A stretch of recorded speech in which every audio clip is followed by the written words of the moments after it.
We carry out various activities, and in accordance with our functions in law, we carry out inspections, carry out investigations, and so on. In relation to what's happened in the UK, obviously there are two angles to it. There's the data protection angle, where the UK and ourselves have practically the same legislation, which derives previously from the GDPR, from the EU law version of the GDPR. And then there's the FOI angle, and on that note, we need to consider that the regime in the UK is different to the one in Gibraltar. So obviously we would consider matters differently. If matters came to our attention, then obviously we would look into those matters and engage with the relevant parties. Well, given the change in the way we communicate, driven in part by working remotely, for example, during the pandemic, what are you doing to ensure there isn't a big gap in information in years to come? Primarily, our approach to regulation involves a lot of engagement with different sectors, public and private, both individually and with associations, where we actually collaborate with them, identifying issues that they have, and we issue guidance in those areas to try and strengthen and promote compliance.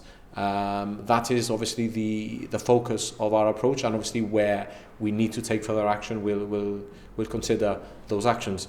When we do carry out our role, we are internationally engaged with other authorities to make sure that we are operating in accordance with the latest developments and are kept abreast of international, or keep up rather, with international standards.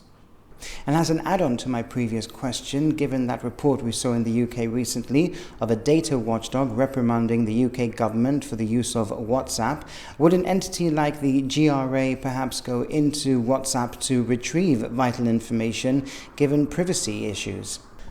We acknowledge that obviously as technology develops, organizations will use will evolve in line with new technology, right?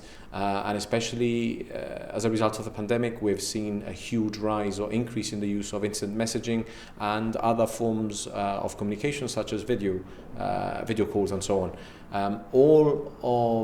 Now the use of this technology brings many benefits to organizations, but at the same time, the key point is that should not be at a cost to the individual, both in terms of the security of their data in the context of data protection, or limit their ability to access information in the context of FOI.